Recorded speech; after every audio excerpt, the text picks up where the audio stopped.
Tiger का हुक्म।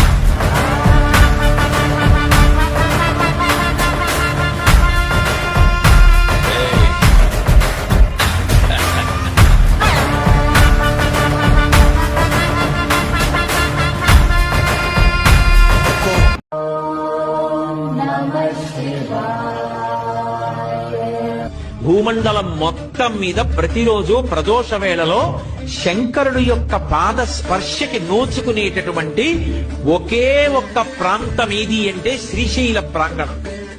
శ్రీశైల ప్రాంతంలో ప్రదోష వేళలో అసలు ఉండడం అనేటటువంటిది అంత గొప్ప విశేషం. ఎందుకని అంటే ఇక్కడ దిగుతాడు ఆయన.